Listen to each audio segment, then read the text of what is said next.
Hi, I'm Dario Gert, and in this video I will show you how to do the reverse pendulum serve, when to use it and in what way. As always, I'll be speaking in Croatian, and for those who do not understand Croatian, I have prepared English subtitles that can be switched on. Već prije sam napravio dosta opsežan video gdje sam objasnio sve što se tiče servisa i prijema servisa. Govorio sam općenito o važnosti servisa u stolnom tenisu, kako prepoznati rotaciju, taktici, kako dobiti više spina itd. itd. Taj video traje 45 minuta, ali možete pogledati samo dijelove. Ostavit ću vam link na video ispod u opisu. U ovom videu ću se posvetiti samo jednom tipu servisa, reverse pendulum servisu. Neću ga prevoditi s engleskog jer ne znam kako bi preveo. Pendulum je njihalo, a sa reverse bi bilo onda obrnuto njihalo. Pendulum serva je jedna od najpoznatijih servisa u stolnom tenisu i ona se izvodi tako da krenete dalje od tijela i kontakt reketa s lopticom je već kad reket ide prema vama, dok za reverse pendulum servu je obratno, kontakt reketa i loptice je kad idete s reketom od sebe. Moram priznati da od svih tipova servi koje koristim tokom meča, reverse pendulum mi je bilo najteže naučiti. Zato sam se odlučio upravo nju objasniti prvo, kako bih možda nekom olakšao proces učenja. Zbog čega ju je teže izvesti?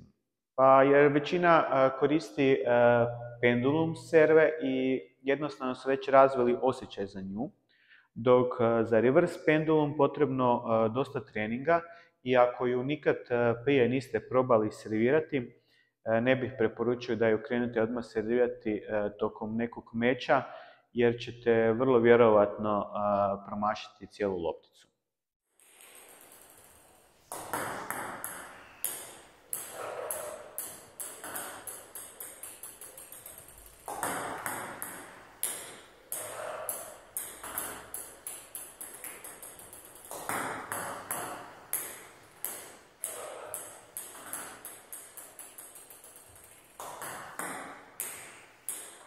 Grip je isti kao i kod pendulum serve. Kažiprst može biti savijan ili ispružen. Meni bolje odgovara kad je savinut i moj grip je ovaj. Razlika je jedna u smjeru u kojem ide zglob, za pendulum servu prema unutra, a za reverse prema van. Drška može ići iznad zgloba ili ispod zgloba. Meni je prirodnije da ide iznad, ali morate probati na oba načina da vidite kako vama bolje odgovara. Sa istim pokretom, ali drugačijim kutom kontakta s lopticom možete zadati 3 rotacije. Ako idete ispod loptice prema naprijed, onda će to biti backspin rotacija.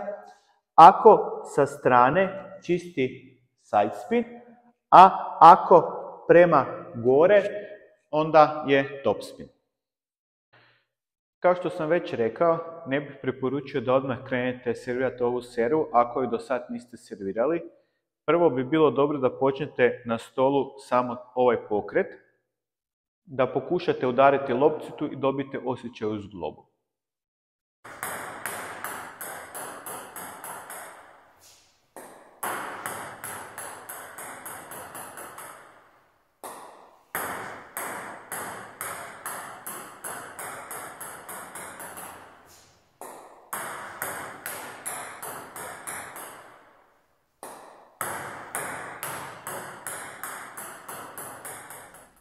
Također, prije cijelog pokreta dobro je i probati na podu koji prima rotaciju.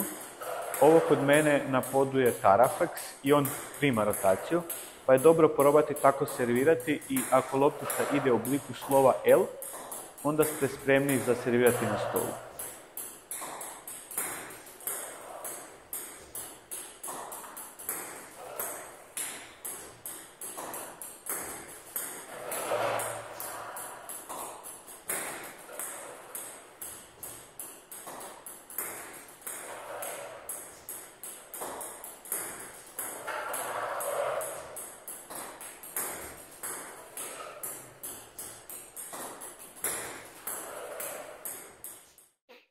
Za servis možete stati ovako i ono što je jako bitno je prebacivanje težište s lijeve na desnu nogu pa ponovno na lijevu.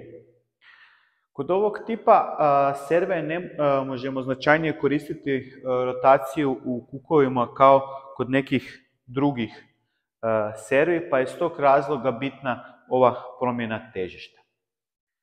Pokret je takav da laka treba biti gore, desna noga ako ste dešnjak treba pratiti i sa puno akcije u zglobu ući na lopticu. Ako stanete malo i pogledate, tijelo, ruka i reket čine pravokutnik i iz tog položaja onda ide pokret u zglobu. Također, ono što je bitno da idete s reketom prema stolu, a ne od stola.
Reverse pendulum donosi još jednu varijaciju na pendulum, jer loptica ide u drugom smjeru s drugim sidespinom, pa se protivniku teže prilagoditi na vaše serve.